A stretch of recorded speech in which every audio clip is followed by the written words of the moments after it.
Home is everywhere. Home is nowhere. If that resonates, you're in the right place. Welcome to Nomadic Diaries. I'm Doreen, and this is where your story belongs.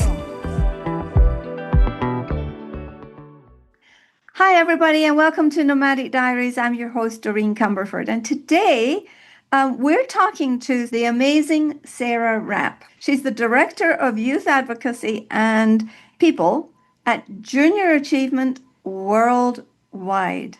Hi, Sarah.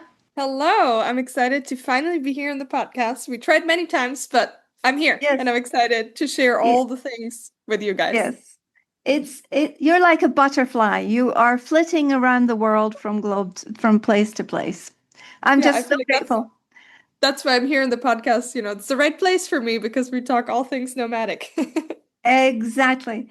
I wanted to just let the audience know that we met, I believe, in 2020 when we were both on a team of advisors for people who were just starting to become nomadic. Nomadic was just starting to become part of the vernacular, part of the lifestyle. People were kind of waking up and going, look what we can do. We can be portable, we can live, we can move. So tell me a little bit about that journey and how that's been for you. Like six Yeah, years in 5 minutes. I know, I know. So, I mean, the irony is I've been working remotely for almost 10 years now when it Yes. wasn't a thing, right? So, Uh, I have been a nomad for many, many years, but the funny thing was I didn't really consider myself being a nomad because the term wasn't just available. And then I had a podcast, I know we're going to talk about this in a second as well, which was called How to Be Global because I worked internationally and I really wanted to figure out how does this work? Like, how do people work internationally? Someone please help me. And then I discovered an organization where we also met, which was Nomads Giving Back. And so there I discovered the term digital nomads, and I'm like, wow, actually, I'm doing something similar, but I'm not in the community. And so this is how I kind of started to get into it. And then I've been with Nomads Giving Back in a volunteer role, like even before that, even I think maybe 7 years ago, I don't even know. And so this is how we've met. And of course, then there was lockdown, right? And so we spent a right. lot of time together virtually on Online. various events and Yes. things and podcasts and Yeah. talking to each other. Yeah. So this is kind of how it happened. But I've been a nomadic for almost 10 years now because specifically because of my role in an international organization. And now it's obviously my life, right? So it's not just Yeah. work, but it's um Yeah. all over the place, basically. But what's so interesting for me is how creative you have been with the opportunity of living overseas or traveling, no matter whether you're static as an expat on an assignment or Right. moving from place to place. It is possible to develop all these different tentacles and all these different associations. Sure. So I think as an author, a contributor, and a speaker, I see you popping up in different places, and so it's really fun. It's like, where is she now? You know And the I game think Where is Waldo? You know the yes, book, where you have to, and it's always like, "Where's Sarah?" This is like the common thread in all the meetings. I'm trying like, "Where are you, Sarah?" And I'm like, "Oh, I'm in yeah. Portugal today." Actually, today I'm in Porto, Portugal, for everyone who's interested. So she's in Portugal, and I'm sitting here in Mexico. It's amazing. I've had several conversations with people in Portugal, and it's that global heartedness that really Mm, connects us. yes. Because when I arrived at the situation where we were doing Nomads Giving Back, Right. I felt like the grandmother in the room because I was the oldest person there. Probably I was double the age of the people who were organizing it, and there were people younger than them. And so that was so strange for me, but it was such an eye-opening experience to just what's possible. Right. And so Yeah. you've gone through many iterations of your possibility. So Yeah. tell me, do you have a favorite iteration of possibility? Like, do you have a favorite place or a favorite role right now? Mm. I love the word possibility, right? Because Mhm. I feel like in the beginning of the journey, a lot of people told me, "Oh, this is a phase." Classic, right? This is just a Right. phase. Yeah. You don't want to do this for long. enjoy it while you can, right? This was kind of, and I'm like, here we are 10 years later. I'm like, yep, I'm still enjoying it. Yeah. So I think for me, it really transitioned. So I think there's multiple ways to become a nomad, generally, right? So Yes. one, I would say classic way is you become a freelancer and you just Mhm. want to work from different places, and then you have like your clients and you do freelance work from different places, right? That's one option. But that was Mhm. never my path. So mine was I got hired 8.5 years ago for junior achievement. Before that, I was running already the European side of alumni communities there. And then they hired Yes. me to create basically alumni communities of our programs. We're very big. We have like 23 million students a year, so it's ginormous. Yep. So they said basically, hey, can you create alumni communities around the world? That was my job description, full stop, That, right? I'm like, sure, no idea how to do it, but let's go. And so, because of that, I obviously traveled a lot because I had to convince not only the students to join a community afterwards, but I had to yes. convince the board members, the staff members, the CEO. So I was there on a mission to like convince a lot of people that this is a great idea and that they need it. And, turned out well after so many years. But that is how my nomadic journey started. So all my travels were work related. And Right. obviously, the nice part about that was because I was always with locals, because I was with my colleagues in whatever country we were in, I got to know a lot of different cultures, and I'm like, oh my God, like I feel so at home in different countries, and I never felt at home in Germany. This is where I was born. And at Yes. that point, I was already living in Malta. So I already was an expat, as you mentioned, that I did the Yes. expat route first. So I moved to Malta, I was an expat. But then I'm like, oh, maybe the world is even bigger than that, right? So and then I Yeah. traveled, and over the years, I just iterated, and I feel like coming back to the possibilities, I really love the current version of it because it Yes. doesn't feel like, mm, so I really feel like I live in multiple places all the time, right? So it Yes. doesn't feel Yes. like, oh, I'm traveling all the time. I No. mean, if you zoom out and look at my life, I travel all the time. Right? This is kind of like what's happening, but it doesn't feel like it. And so I have like multiple homes in different countries, and it's usually tied to like people or work. And I always say Yeah. I never travel without a purpose. Like I'm usually not like you will probably not find me in a beautiful country on a beach because they want to go to the beach in the beautiful country, right? This is usually not why I travel. But it's more like there's family, there's people, there's friends, there's work, there's a project, there's I don't know what, something Yeah. else. Yeah. There's a reason and a purpose. And Yeah, I've talked with you, I think, before about this, about having a purpose yeah, when you are living overseas, and having had the expat experience and the nature of your youth that you could do this, and you yeah, recognize that I yeah, could be a movable expat. So yeah, this really is a message to I think many of us expats, knowing that it doesn't have to be a fixed location or a fixed idea or a fixed geography or a fixed purpose, because right. we grow through this. It's true. And I feel like moving the first time out of your country is always the hardest, right? Like Yes. it doesn't get less annoying. Let's just start there. Like the paperwork, the setup, the admin, it's always annoying. No matter how many countries you move, this will always be annoying, but Right.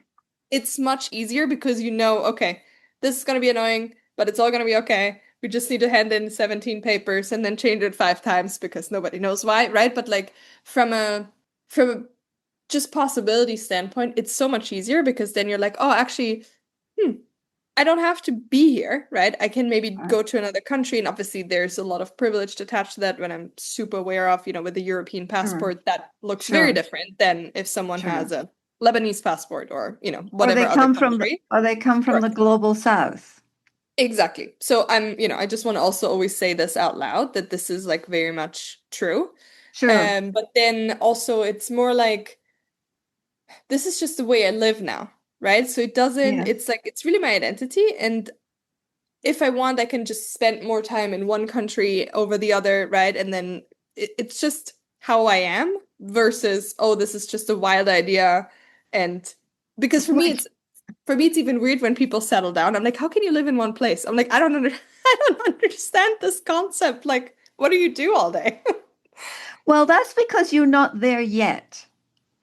Maybe, And yeah, maybe, just know that one day you might be there, because I maybe, thought yes. for a long time I thought that was me.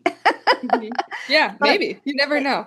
I think that age and our values and our priorities are changed by the Yeah, nature of travel. right. And so I see myself as now sort of an elderly expat, but still choosing to be an expat as a Right. primary identity. And so Yeah. you have chosen nomad sort of as a primary identity. But for you, I get the sense that you belong everywhere because you don't have any trouble anywhere you go. You don't, I never hear you talking about belonging. So I'd love to hear you Mhm. mention, how does that fit in? What work have you done with yourself at a deep level in order that you are so chameleon-like, so adaptable, and so flexible anywhere you go? Oh, thank you for this question. I love this one. Um, I've done a lot of work on myself over the years, right? So from therapy to breath work to you name it, right? Like the whole spectrum, I've been all of it because I've gone through an insane amount of identity crises and belonging things. However, not because I was traveling, actually.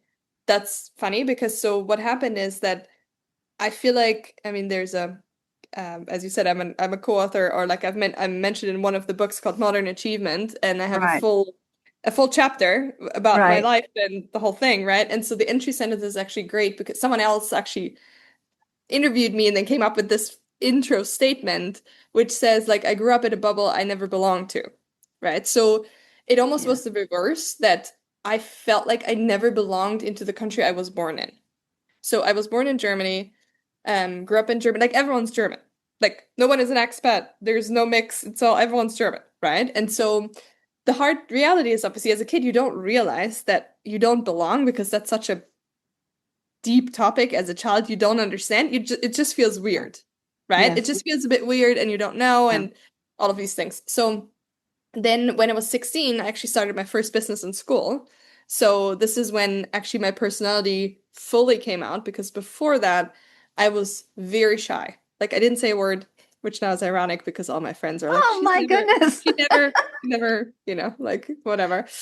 Um, and so I was very shy. I didn't do like I was a very different person. And then I started my own business in school, and then we had to talk to people, and then all of a sudden I'm like, oh my God, this is what I want to be doing. I don't want someone to sit down, lecture, all these things.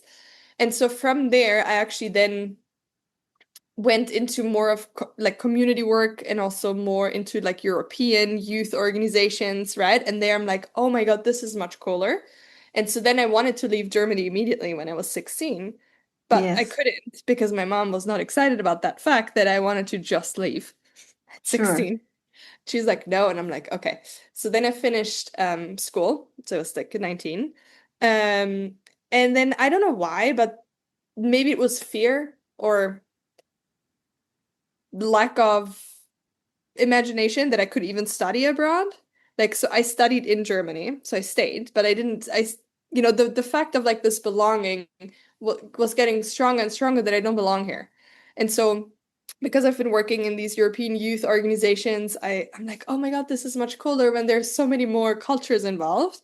And then at some point after I studied, I also had worked it like ironically at work. I was in a sports federation and I did all the international things, not because I was qualified at 19, but I was the only person who wanted to speak English. That was my sole qualification for doing all the international work with like lawyers and things and whatever, right? Everyone's just like, she wants Isn't to that speak great? English, send her the people. And I'm like, okay. So I did a lot of that. And then I left Germany. And then honestly, I had to do a lot of work understanding why I feel so triggered in going back. So when I visited my family, when Yeah. I visited Germany, I had like panic attacks. I had all of the above you can imagine, and I didn't understand why. And so I Mm. unpacked all of this, and obviously because I'm a very bubbly, outspoken, Outgoing. outgoing, kind of whatever person, right? And Yeah. like it's not I, I'm structured, but I'm not structured the way, quote, you should be in Germany. Obviously, it's very generalizing. And so my Yes. personality just feels off in German settings Mm. because I'm always the weird one. And I even try to Yes. tone it down in Germany, right? But I'm still Um, I'm still the yes. he's Over like, the wow, you have top. so much energy. And I'm like, I toned it down to 10% people. So but long story short, the belonging now, it feels so freeing because I feel like I found like I settled within myself, as cheesy as it sounds, right? But that took a long time. I feel like that's now since 1 year. I'm like, okay, I feel like I settled within myself and I don't know, I just come alive in different parts of the world. Like different sides of me just come alive in different sides. So yeah, I don't feel like I feel like now I belong everywhere, which is very freeing for me because that really helps my personality. And two things. Number one, I think that I get the sense that you only go to places that light you up. You go with a purpose because it Hmm. lights you up from within.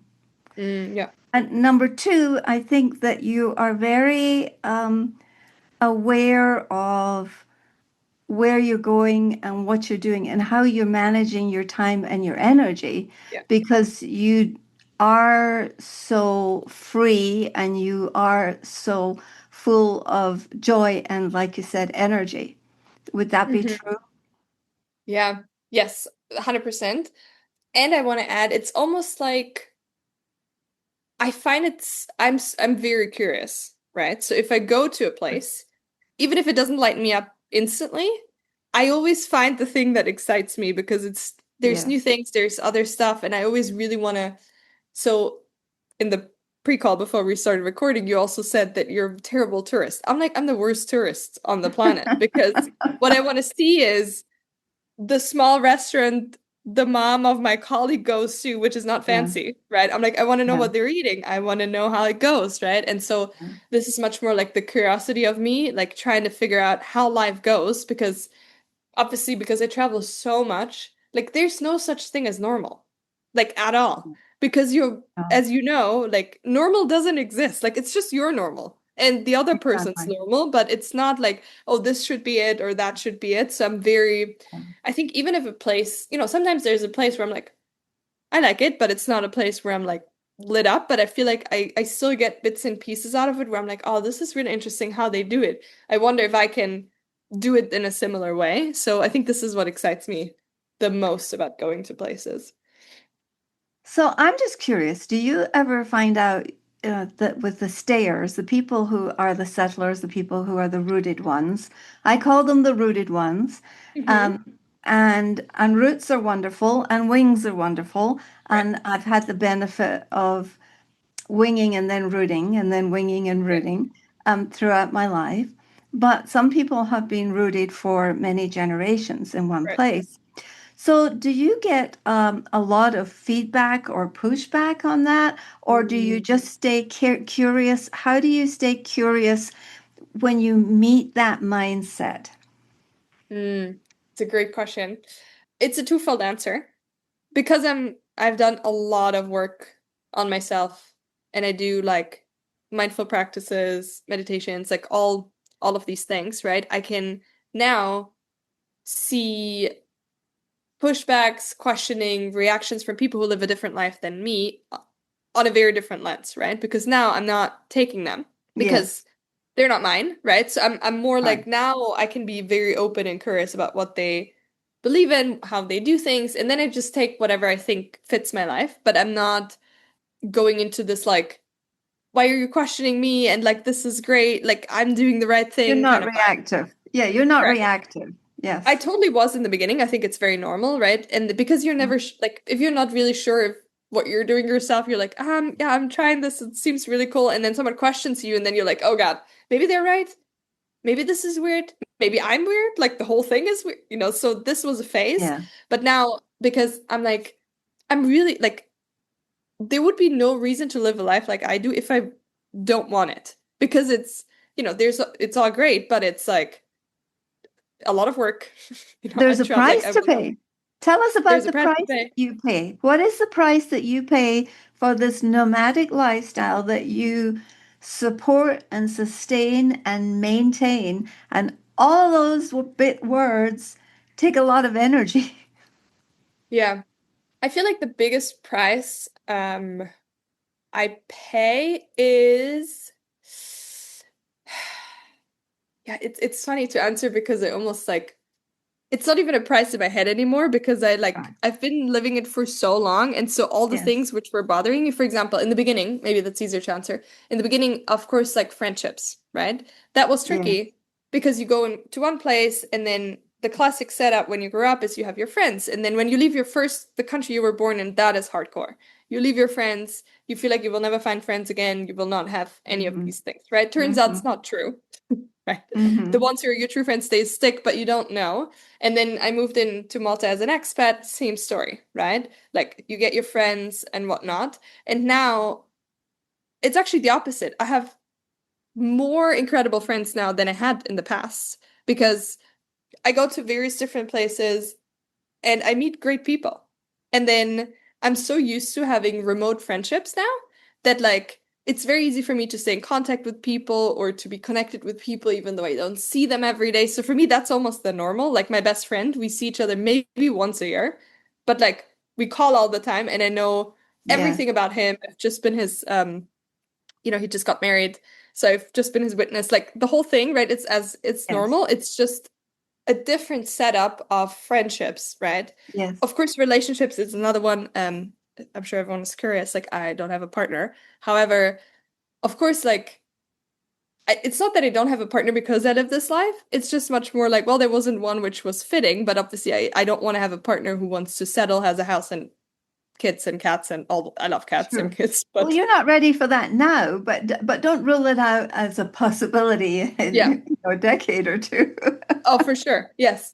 And I know there's people out there who will match also me, right? It's not just Yes. like the lifestyle is one thing, but there's a lot of people who Yes. live similar lives, right? So, Yeah. um, and I think maybe one thing which is good and bad sometimes, I don't have an office, right? So I don't see my colleagues for like the classic, oh, let's grab lunch or Yeah. let's have dinner, right? Like these things. Sure. But I also think for me it would not be an option to always go to the office, right? Like to have it constantly Sure. every day going to the office, doing these things. Yeah. What else? Oh, one more cost maybe, but this is more related to the work I do because it's an international organization. So yes, I travel a lot. I see a lot of things. I can do a lot of cool stuff, but also I have calls at like 2 a.m. sometimes. I have calls at 5 a.m. I am basically sure I have weekends, but obviously if there's an event or something is going on, like I don't, right? Like I Yes. fly out Sundays and it's non-paid work. Like there's Right. there's all of these things which obviously are Yeah. costs, but because my life is set up the way it is, it totally makes sense for me that this is works in, right? Or when I'm in Europe and I work a lot with like the American time zone and like Latin America, so I have calls till late sometimes, right? Sometimes I have calls till Yes. 11, and if Yes. friends then Yes. call, hey, let's go for dinner, I have calls, right? So that's also one thing. But for me, honestly, it's very much like a trade-off. My other friends, they can't just say, okay, tomorrow, oh, I'll be 2 weeks in Portugal working from Portugal, right? They, for example, can't say that. Yeah. Yeah. And I understand that, but you have become a master juggler of the international time zones, and Oh yeah. yeah, It's and that. What do you say to somebody who doesn't have your bubbly personality, but would mm, love to be doing what you're doing? Because one of the things that has allowed you, I think, and led you down this pathway is that you are so open and curious. But we're not all like that, Sarah. So, you're like, I want to have my peace. so Yeah. what would you say to those people? And I know you meet them on the road. I know you're meeting Yes. them out there in the world. Yeah. So, it's an interesting question because obviously it's really tricky for me to like try to envision myself in a Yes. like non because I recharge Indifferent. when I'm with people. And I Yes. know a lot of my colleagues, they need space when they were with people. And I'm like, wait, I'm so excited now. So Yes. I think that so for me the easiest way is getting a remote job, right? Hmm. Like if you want to do something like this, like in a global company, because a lot of global companies are hiring remote right now. And so if you're in this like work setup, then most likely you need to travel a bit here and there depending on the role. Yeah. And then it's almost like a setup meeting of people, right? And so you Yes. can't escape. I think that's probably the easiest. And then you go in and then you're like, okay, here's the people I can meet and I can hang out with. And I think also there's so many nomad groups, as you know, right? Like on WhatsApp and on Yeah. Slack, Yeah. and like no matter Yeah. what country you go in, or just type it in Facebook. Ironically, Facebook is still a thing with nomad groups. And I so know. where I would obviously be the one actively being like, hey people, let's meet here in this cafe, and then I meet 20 new people and I'm excited, right? That would be my way. But Yes. on the other end, because I can see that a lot of people then come to the things I'm saying, hey, let's meet for coffee, and they're total introverts, right? But Yes. then there's Yes. always in this nomad bubble, there's always someone who is probably the one who is happily organizing something. And then you Yeah. just need to show up, right? Obviously, the showing up, that's tricky, right? You have to Yeah. get out of the comfort zone, but you don't have to be the one organizing all these things and trying to lead the group and do Mm, all this extroverted thing, because I mm. feel like there's a lot of people who already do this, which is amazing. This is also how we met, right? Like Yes, it someone is organized exactly something through and then community. Yeah. Yeah. yeah, you need to get there. I'm like, I feel like that, as sad as it sounds, I'm like, you need to get out of your house You and do. go to that Yeah. meetup. But then no matter where I was, everyone is, because in the nomad space, nobody has friends necessarily in that place, right? So everyone is like, hey, I'm here by myself. And so the vibe is just very easy and open because everyone's looking Yeah. for Yeah. someone to connect with. So I think what I heard you say is look for structure. Look Hmm. for things Yeah, that are already organized and are structured, and right. also look for communities. It doesn't mean to say you're going to hang out or spend time or join them, but at Yeah, least observe them and right. see if there's something, but it has to chime within the person, doesn't it? It has 100%. to Yes. resonate with you, Yeah. so you're doing that, so that you're being authentic. So tell me about you closed your podcast. It was called Yes. How to Be Global, Right. and you closed it down. And tell me about this new iteration that is Mhm. appearing, because when we close one thing and we close a door, usually, a window or something else opens, but we're creating space, we're creating energy, we're creating the possibilities, and Right. you close down one major possibility to open another. Can you tell us about that journey? Yes. So I started How to Be Global the minute I basically worked fully international, right? Because it always sounds amazing to work internationally until you have to get a project done. And then Exactly. and then you're like, wait, why? Why doesn't like everyone seems to not understand each other, right? That's kind of the vibe. Yeah. And so I literally Googled them like, okay, how to be global, like how does this work? How do I work into like literally I did these things. And then there was not really any I was expecting somehow a course I go through and then I'll be fine. Oh, that's what you were looking for. I didn't realize that that's really what you were looking Yeah, for. I was literally, I'm like, can someone help me? I don't understand, right? So then I'm like, okay, clearly, I mean, there's a lot of information out there, obviously, right? On like intercultural communication and Sure. different cultures and but I mean, that is great, but that's not gonna be a Sufficient. compromised thing. Hmm. Yeah, so and then I'm like, okay, what am I gonna do? And I'm like, okay, let's start a podcast because I want to talk to people who work internationally already, but like they're not just gonna talk to me, so I'll just make a podcast out of it and then they'll talk to me and then I'll learn from them. That was the pure intention of that. So, That's great. and then I, invited all kind of people from Yes. the only requirement was I needed to work somehow international or be a nomad or do something international because I want to learn from Yes. you.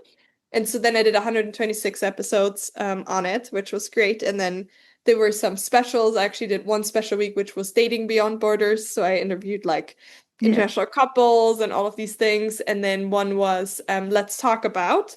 And then I always chose a country which nobody talks about. Like let's Yeah. talk about Lesotho, let's talk about Malaysia, let's talk about whatever, countries which are not Yes. used. Yeah.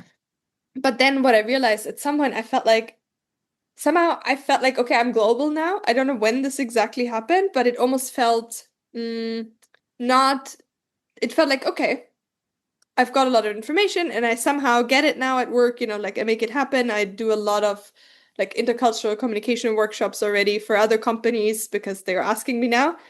And then I'm like, okay, I feel like it's time to close it. And almost like I have a tattoo here now. I'm not, you can probably see it. It's called Global Human.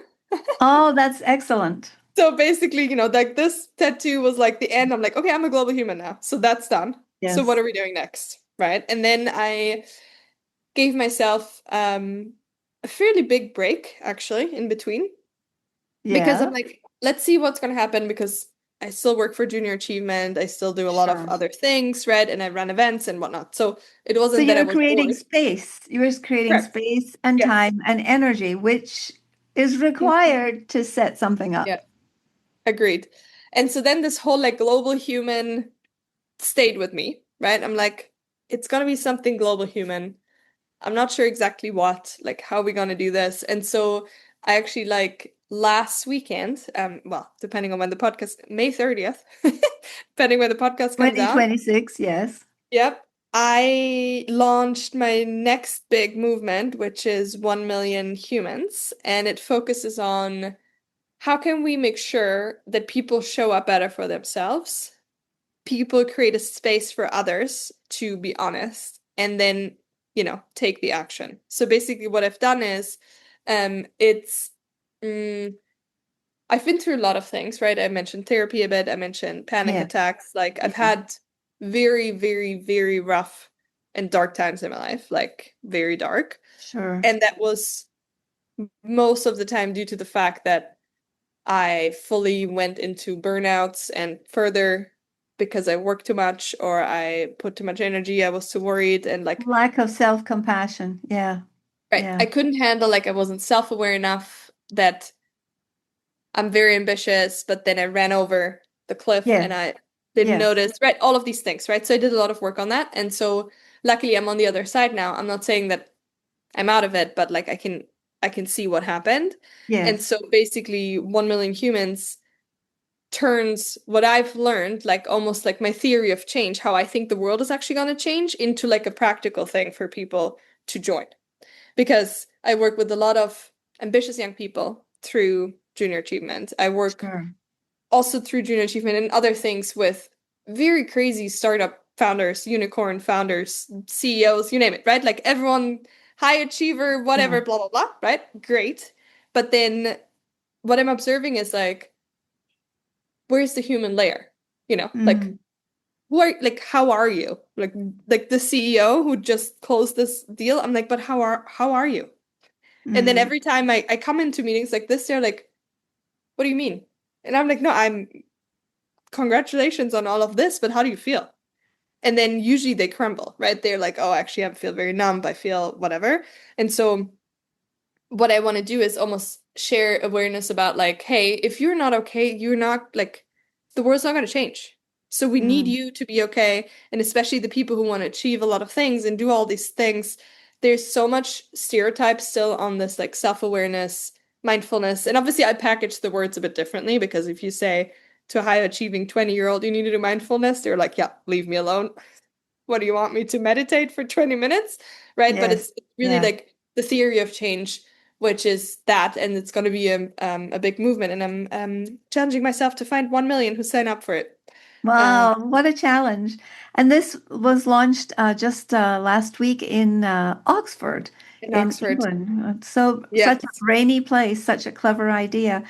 And now, when I went to the website and I started to participate as Right. hopefully a good human, or Yep. is it a good human? Is that what you call us on Yes. there? Yep. Yep. Yep. And I was wondering, is there some part of this that is a response to AI? Ooh, yes. 100%. So ironically, obviously everyone's talking about AI, which rightly so, on multiple Right. levels, right? Like Sure. it's coming. We should all use AI in some shape and form. We should, that's all true. I'm not against AI. However, what's very interesting is I'm at a lot of conferences and everyone talks about humans. I've been using the term humans for a long time, and everyone's like, oh, why do you say humans? And now all of a sudden everyone says humans, right? I have been too. I've been talking about global heartedness for a long time and Yeah, how and and now, human heartedness. yeah, there you go. And so basically now everyone talks about human skills. Yeah. Like, what are AI skills? What are human skills? Yes. So, and while everyone gets certified on any single everything AI, you can Yeah. get a multitude of certifications on Yes. you name Sure. it. But I'm like, okay, but who actually certifies humans? As stupid as it Mm, sounds, right? mm, Who certifies? Imagine you go on LinkedIn and the hiring manager of the role would be a certified good human. I mean, that would be amazing, no? Like you would be much more like, oh, cool. Like this person, shows up in a way, this person has empathy, this person doesn't want to push people down, you name it. And so this is obviously where the idea came from. I'm like, how do we teach human skills? And then how it evolved into like actually one of the statements for 1 million humans is um I dare to be human. yeah. And it's such a contrast, right? Because we're humans, but like are we actually? Like are we trying to like are we showing up, like with all the things that comes as a human? Yeah. And so what I hear you saying is something like um, that it's really showing up as our vulnerability. Yep. And I, I talk to people sometimes, not very often, but sometimes about international life and moving into international life in your third chapter Mm-hmm. or as an elderly person. Mm, And I think elderly, when you're a bit mature and you're not necessarily in the spiral of all the tech energy right. that's going on, Yes. Mm-hmm. you're already experiencing a sense of vulnerability. I am sensing it way more than I was 6 years ago when we Right. met. I'm Right. very aware of that. And so, what would you say to that person who is feeling that vulnerability, but wanting to translate it into some sort of meaningful wisdom that makes a Ooh. difference in the world? Because what you're doing is, I think you're taking a concept, but it sounds like you're really wanting to create a wisdom web or a web of wisdom. Mhm. Yes. Ooh, that's a nice explanation of it. Yes. So I strongly believe that if people show up more vulnerable and more as humans, right? Like everyone is gonna win. That's I feel like that's the biggest theory of all theories. Like the moment we pretend, and certain situations require you to like pretend and fake it to Yeah, make it, right? Like there's it's that, yes, right? And yeah. sometimes you're like, I have no idea, but here we are. So that's totally fine. But like if that becomes the standard, which I think is happening right now, even more so because everyone is feels left behind on AI. Even if you spend Yeah. 3 hours a day vibe coding with Claude, however you want to name it, right? Like you will feel like you're not learning enough because it's just so fast, Yeah. right? And Yeah. so I feel like showing up as this like human and like as you said, sharing your wisdom, like just talking about things, like talking out loud, talk to your friends, to your colleagues about it, and just say, hey, I really feel behind on this AI thing. I guarantee you everyone's gonna say, oh my God, same. Yeah. And so if Yeah. you go first, right, and like Yeah. share it, the Hmm. people actually will appreciate it so much because nobody's saying these things because they think, oh, but what about this? What about the others? And what about all of this? So it's all also with 1 million humans, one of the pillars is go first, right? As Yeah. hard as Go it is first. sometimes, but if you Yeah. go first, Right. you said like you show up as an example, right? Or you're like, oh my God, I feel very tired today. Mm. Mm. And that's okay. Like nothing Yeah. happened. And then people will be like, oh my God, I'm really tired too.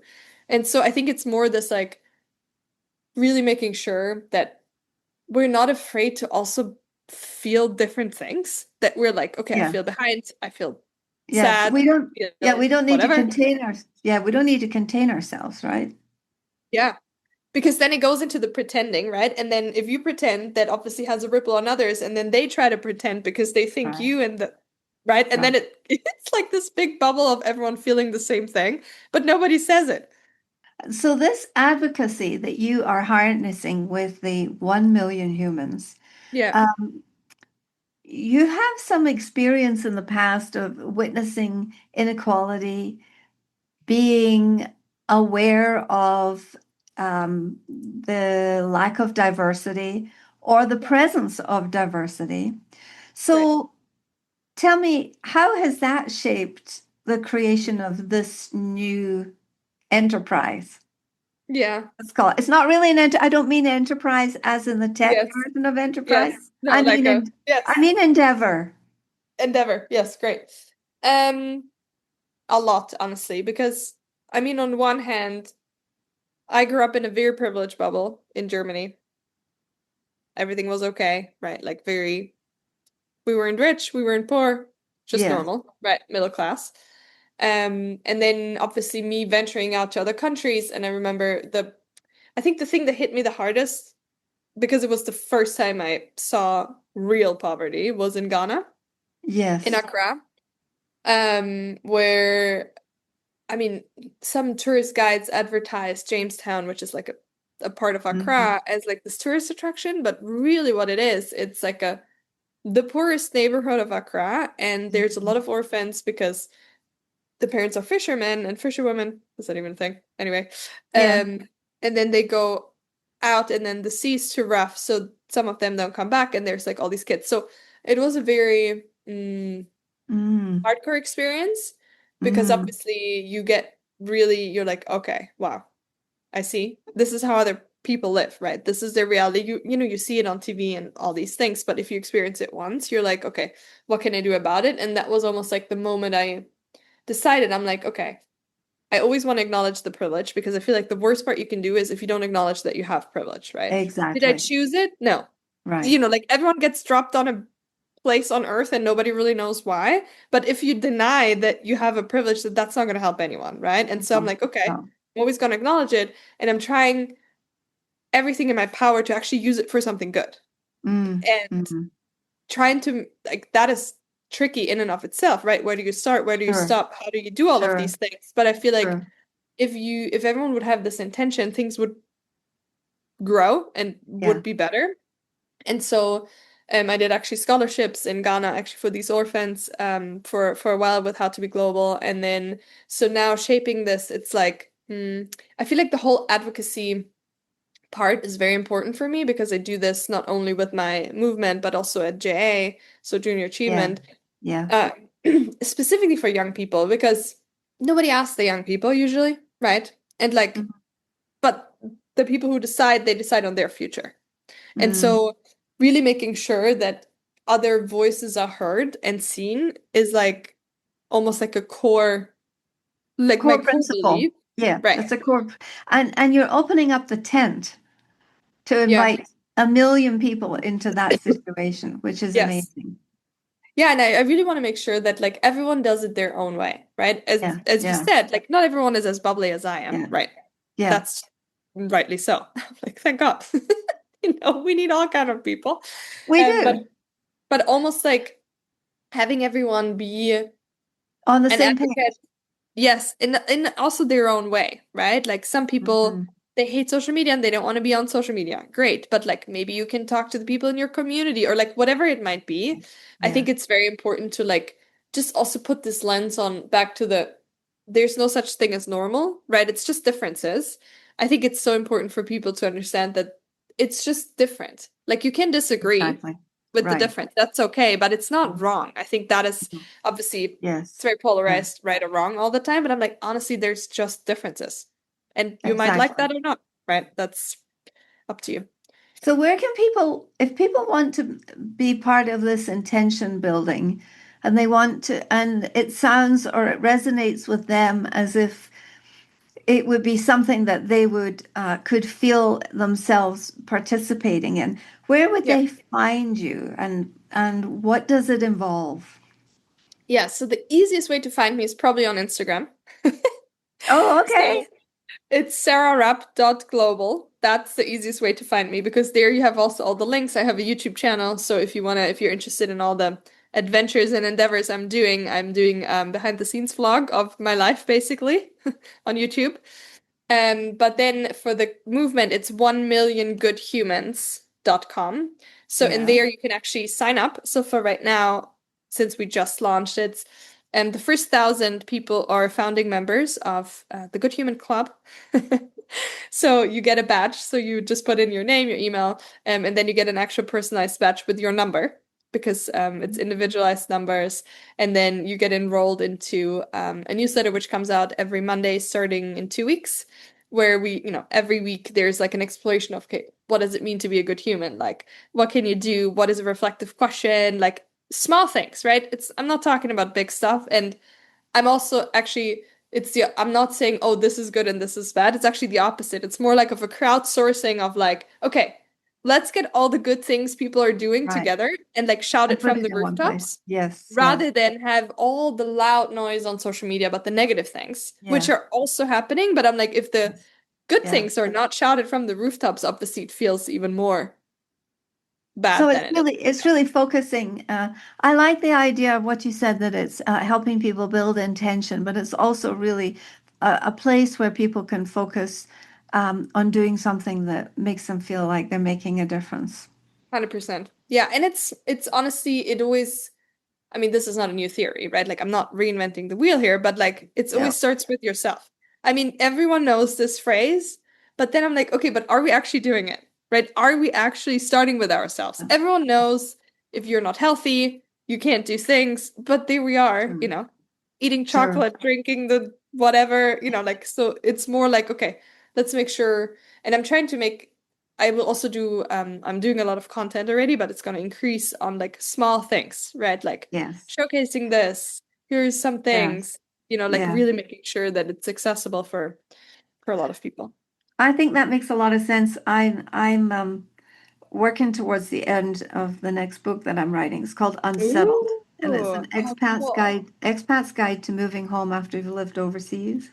Mm. So it's moving from unsettled to or settled existence overseas to unsettled back home, or we go through these periods of settled and unsettled, Right. and what is that? And I chose to focus on minute moments that just kind of woke me up, because I don't think it's in the big things. It's not in the enormous shipping containers and assignments and contracts. It's not in those big places. It's in the little places that people will choose to show up in your movement. So congratulations. Oh, thank you.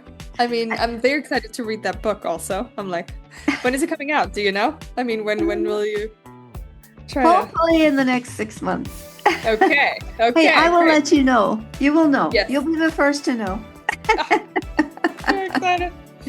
Yeah, exactly. So people can find you at 1 Million Humans. Yeah. And if you were to give one lasting message that would reverberate in our ears as we decouple for the rest of the day, what would you like people to hear or take with them? One of my most favorite statements is that the most powerful person in a room is the person who can actually create a space where people can be honest. Mm-hmm. Which really is a rare occasion that a person can actually hold a space where you feel safe enough and not judged and all of these things to be very honest and open about anything, right? About your opinion, about what you want to move forward. And so I really want to make sure that the stereotype about the loudest person in the room is the most powerful person. It's actually not true. It's the one where people feel the safest, as in like where they can be the most honest. So, and I think that's something I really want people to take close to their heart wherever they go, to be that person who creates the space for others. So let's all be good humans. There we go. By listening, active listening, and being quiet in order that we can serve the globe better, each of us. Thank you so much, Sarah Rapp of 1 Million Humans, for joining us today. And usually at the end of the podcast, I will say, Masalama, sayonara, and hasta luego. Hasta luego. That's a wrap on today's Nomadic Diaries. If this episode moved you, share it with someone whose world could use a little support or a little expanding. Subscribe wherever you listen and come find me at nomadicdiaries.com. Until next time, keep exploring, keep growing, and by all means, keep developing your story.